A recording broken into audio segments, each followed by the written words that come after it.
Матичните лекари лути на власта и покрај целокупната посветеност во справување со корона кризата, на крај останаа извисени. Државата ниту ги спомена, ниту ги планира за најавените награди во здравството. Револтирани се од игнорантскиот однос на надлежните. Велат 4 месеци биле во првите борбени редови како прв контакт на сите заразени пациенти. За одлуката на владата иницијатива поднеле до Уставниот суд. Децидни се, награди ќе има или за сите, или за никој.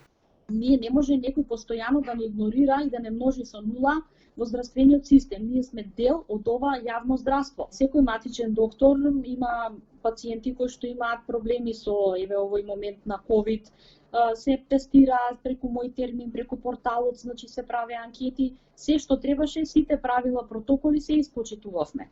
Значи бевме достапни само ние единствени од сабајле од 7 до вечер до 24. Пораки на Viber, на Messenger, контакти со нашите пациенти, со оние кои што беа дома во самоизолација, така да мислам дека максимално се вложивме во целокупниот овој процес и веќе се работи за принципијално однесување. Значи не може Министерството за здравство или владата да има оваков игнорантски однос.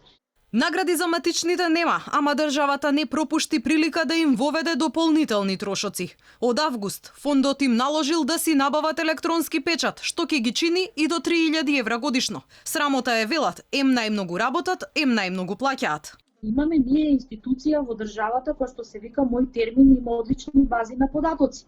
Нема зашто едноставно да се воведува дополнителна давачка. Цените од прилика се движат за 100 рецепти, тој времен печат, кој што се плаќа од удар, или колку пати ќе го искористите, 450 денари. 1000 рецепти ако направите 4500. Значи, само за да добиете представа зошто е револтот голем. Сите до сега од прилика имаме амбулантите по 20.000 рецепти издадени. Од Фондот за здравствено осигурување пак појаснуваат оти се работело за така наречен токен. Алат како ја веќе ја имале матичните доктори која мора да ја користат како дигитален сертификат при издавање на електронските рецепти. Во Македонија има околу 1600 матични доктори. Дел од нив, оние во Дебар, беа вклучени дури и во скринингот на населението.